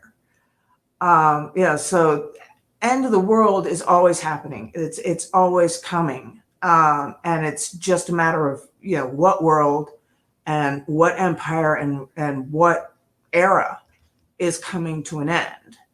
But yes, there's always the end of the world coming, and so you always need to be preparing for it. And the thing about that is it's true. And the reason it's true is because the end of your world is at hand. Yes. And it will certainly come. Yes. And when it comes, you will be judged. Yes. Because it will be up to you to figure out what to do with the fact that your world just collapsed. And that'll be a moral problem of ultimate severity. Yes. Because it'll push you right to your limits, and you'll find out exactly where your unaddressed weaknesses lie. Because that's what happens in a crisis. And so the reason that that's an archetypal reality and it lurks underneath the entire Judeo-Christian structure, the apocalypse, the impending apocalypse, is because we always live in apocalyptic times, and your world is always, in small ways and large ways, falling coming apart. to an end. Yep. And so what do? You prepare for it. Yep. You prepare for your world to come to an end. And then maybe when the end comes, you get another world. That'd be a good deal. There you go. So we're ready for this next week.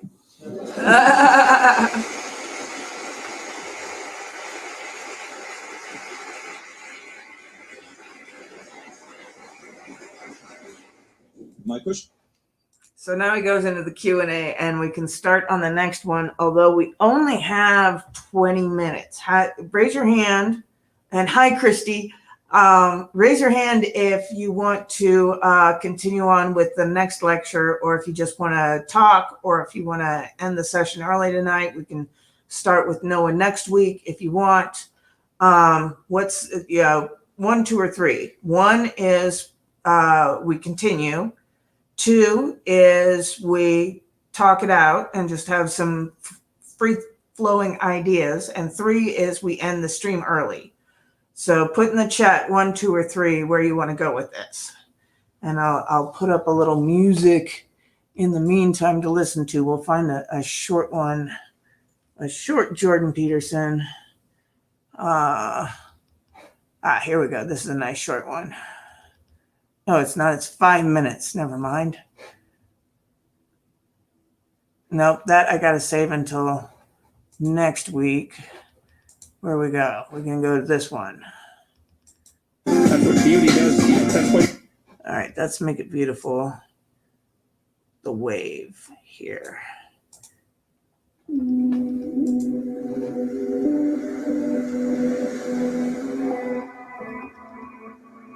All right, we got a bunch of ones. I've really been trying to make sense of this, because, well, what the hell's going on? Why am I selling out 3,000 stage, let's say, as a opportunity in real time to think? I've been thinking, well, if you're surfing, you don't confuse yourself with the wave. The wave. The wave. That's the real mistake. You might be on top of the wave, but you're not. All right. Got fine either way. The wave. That's the real mistake. You might be on top. We got 3 ones. So 1 is winning so far. I think this long form. I'll let other people chip in. We've got 1, 2, 3, 4, 5. We've got 1 more person who needs to vote. Online video. So far, it's continue. Immediately accessible to everyone, all over the world. It's turned the spoken word into a tool that has the same reach as the printed word. 1, 2, 3, 4, So it's a 5. Gutenberg revolution in the domain of video and audio. And it might be even deeper than the original Gutenberg revolution, because it isn't obvious how many people can read, but lots of people can listen. The wave. The wave. The wave. You might be on top of the wave, but you're the wave. The wave. The wave. You might be on top of the wave, but you're the wave. I mean, you got a little bit of that with TV, right? And you got a little bit of it with radio, but there was bandwidth limitations, especially in TV, where you could get 30 seconds. So yeah, that was a serious conversation about the end of the world, that the world is always ending. And yeah, more a mental thing and more a psychological thing. So that's Christy's comment here. So we're going to go to... We have this forum for long-form discussion. Right here. Turns out that everyone is the wave. The wave. Oh, come on. The wave. That's the real mistake. You might be on top of the wave, but you're the wave. The wave. Stop. The wave. You might be on top of the wave. the forefront of this are being cascaded forward like a surfer on a giant wave on this technological transformation. It's necessary to keep your ego under control. With regards to the people coming to see me, the proper attitude towards that, and I think this is true for any performer. All right. Gratitude. All votes in. We're going to go with continuing. Those people are there. And you should never think there's something spectacularly special about yourself that's attracting these people and that somehow you're above them and they're your fans, or there's this real power differential, even though that sort of manifests itself because people are so happy to see you. That's a dangerous pathway, and I truly am ridiculously overwhelmed and grateful and happy and pleased that all these people show up. All right. And I think it's kind of ironic that I went with The Wave as our interlude music. So let's go ahead and start with the beginning of Noah, and we will end it in 10 minutes.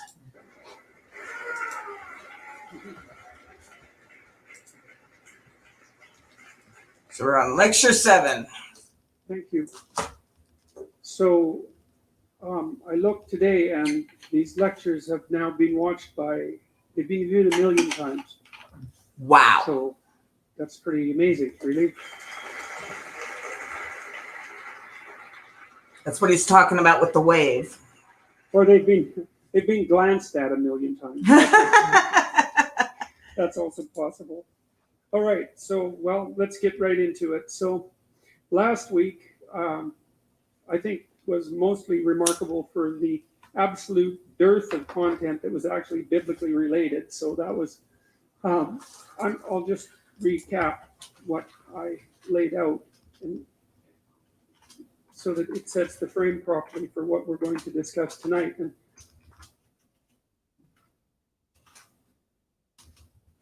I presented you with an elaborated description of this diagram, essentially, which I spent quite a lot of time formulating, probably about 25 years ago, I guess, which kind of accounts for its graphic primitiveness, I suppose.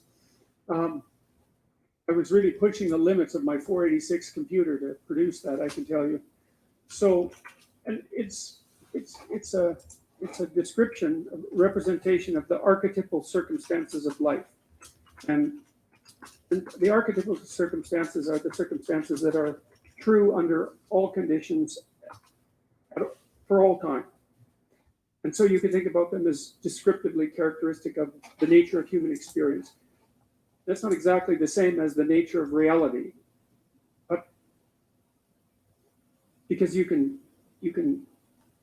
divide reality into its subjective and objective elements, and there's utility in doing that. But these sorts of representations don't play that game. They consider human experience as constitutive of reality. And that's how we experience it. And so we'll just go with that.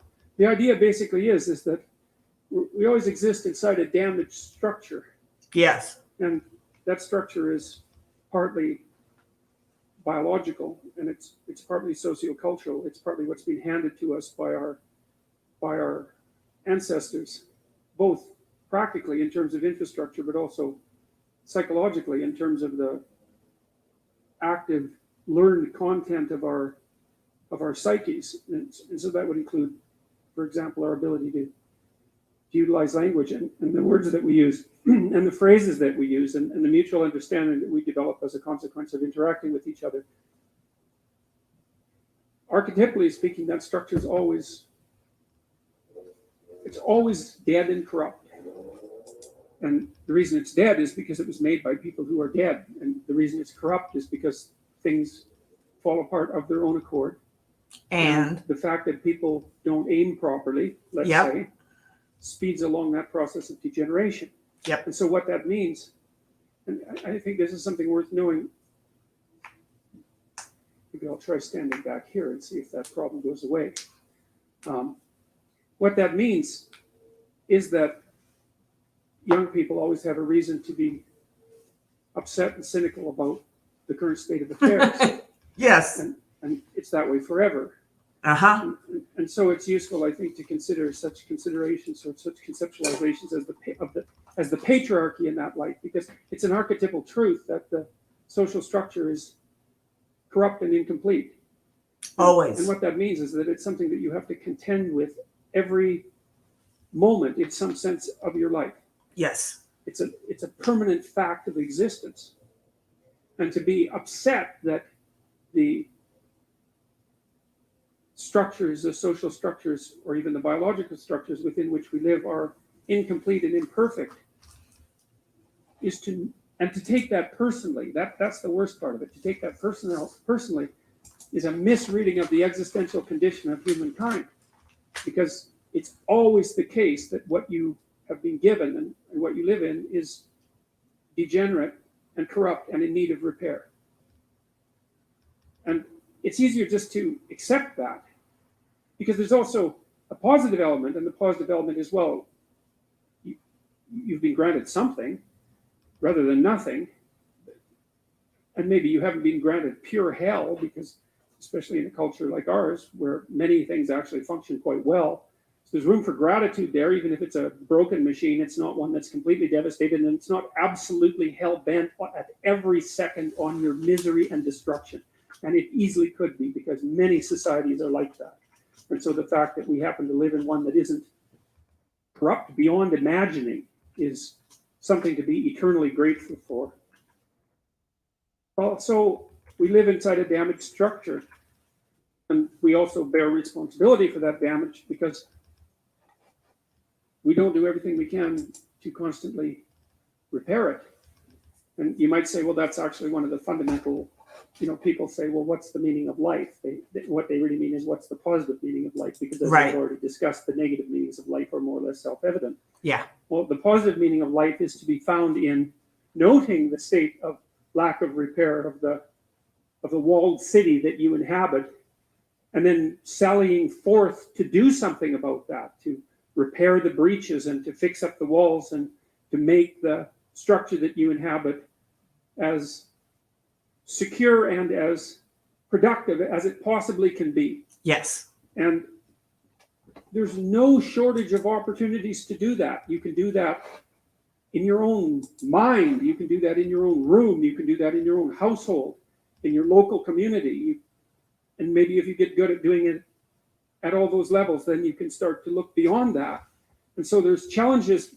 That's the thing that's kind of interesting about this insufficient structure, is that it has a set of challenges built into it because of its insufficiency, and perhaps even because of its corrupt nature, that calls forth the potential response from you of heroic adventure. And the heroic adventure is to man the barricades and repair the city. There you go. And you can always do that. It doesn't matter what your personal circumstances are. There's always something that you isn't can do. right near you, isn't Yes. correct, isn't laid out properly, that you could just fix if you wanted to. Yes. And one of the things that we're going to talk about tonight is the idea that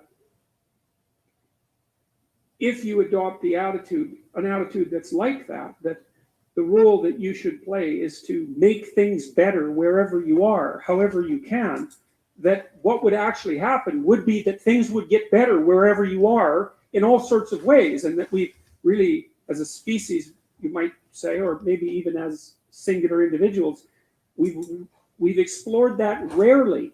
It isn't something that's put forth as a proposition that often, and it's quite surprising to me. I had an interesting experience the other day. I went to the keg. I go there because I have food allergies, and they're very careful with people who have food allergies. And the waiter took me to the table, and he said that he had been watching my lectures, and that's a very common experience. And he was happy about that, and he said that he'd had 2 promotions at the keg in the last 4 months because he'd been watching my lectures. And I really found that an affecting experience, because you might say, well, he's working as a waiter at the keg, and there's nothing particularly heroic about that. And I disagree with that, actually, because I don't care where you're located, you can do a hell of a job, and I mean that literally. At whatever job you have, you can take whatever job you have, and you can make it a real nice little piece of absolute misery. Or you can act like a civilized human being and notice that no matter where you are, there's a richness and a complexity that's completely inexhaustible right at hand. Yes. And then you can take that seriously, and you can say, well, I happen to be a waiter at the keg, and perhaps that's not what I expected. And he's a young guy, and perhaps that isn't where I want to end up. But it's not nothing. It's a rich environment, and I can make it a lot better if I want to. I can get along properly with my coworkers and not gossip behind their back, and I can treat my customers properly. And if an opportunity comes my way, I can take it, and I can see what happens. And so he said that's what he'd started doing, and that things were working out much better for him. He was in a much better job than he was 3 months ago. In 3 months, that's nothing, right? I mean, that's a nice trajectory. It's an uphill trajectory, and that's what you want, really. An uphill trajectory is actually even better than being somewhere good, as far as I'm concerned, because one of the things that really makes your life meaningful is the clear realization that you're headed somewhere better than you are now. And then it's even better if you also understand that there's a direct causal relationship between the things that you're doing and the steepness of that incline. And so I get a lot of letters from people like that, and they're most frequently young men, although not always. And they say, well, you know, I've been listening to these lectures, and I decided that I'm going to try to take responsibility for my life. And so I've started to stop doing all the stupid things that I know that are stupid, that I know I shouldn't be doing. And I've started doing some of the things that aren't stupid that I know I should be doing, which seems pretty obvious, really, if you think about it. But obvious though it may be, that isn't necessarily what people do. And then they write and say, you can't believe what difference that makes.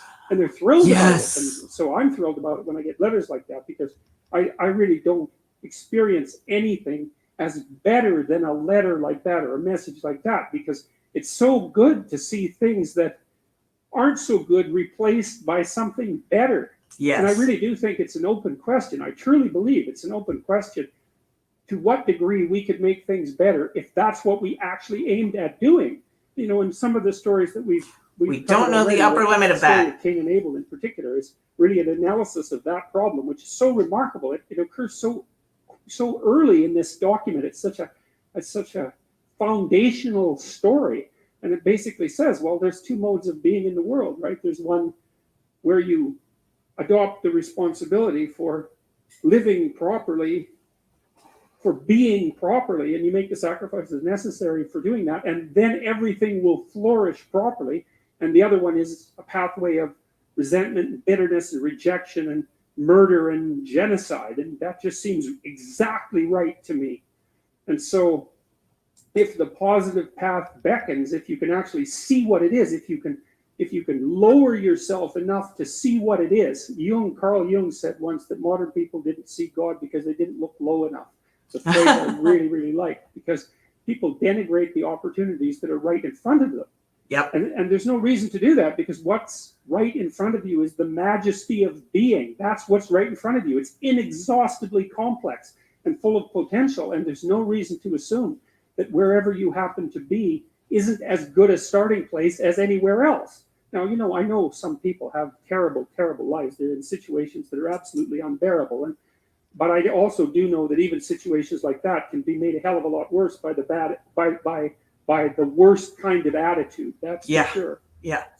So anyway, so that's where you are. You're in a damaged structure. You're a damaged structure. You're in a damaged structure. But, you know, at least it's got some walls. You know, you're not being fed to the lions on a regular basis, so that's a good thing. And you can emerge forward, you know, heroically, magically, to confront the chaos that constantly threatens the structure within which you live. And you can free something as a consequence of that. You can learn something. You can strengthen yourself. That's the other thing, because what you're actually made of, in many ways, what informs you, what you're made of, is what you encounter when you voluntarily encounter the unknown.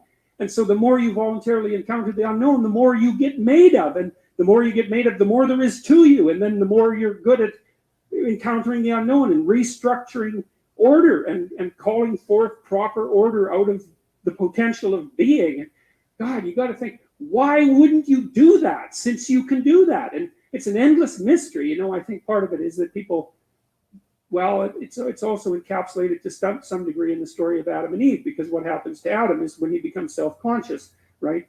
He becomes ashamed of himself and regards himself as a lowly sort of creature. And there's endless reasons why people would do that, because, of course, we're rife with imperfection. And so he hides from God. And I think that's actually the answer to the conundrum, which is that people don't aspire to the highest good because they're deeply ashamed of themselves and their weaknesses and their insufficiencies. And all right, we're going to stop it there.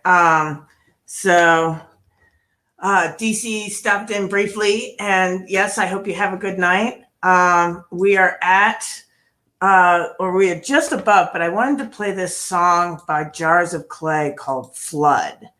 And it's about the flood story, and they're a Christian band, and this is absolutely beautiful. But then I also wanted to tell you guys about there's Pentecostal thing going on tonight. And I'm not sure if it's on Sunday, but we've run over into their thing. I'm not sure if it's still going on, but I'll put up the banner anyway to see if it's still going on if you want to join it. So it is, here we go. It's at stthomastukwila.org if you guys want to go over and check that out after this. But I also wanted to play Jars of Clay for you just in the last few moments. If you guys haven't heard this song before, you'll absolutely love it. And if you have heard it before, I already know you love it. So here we go.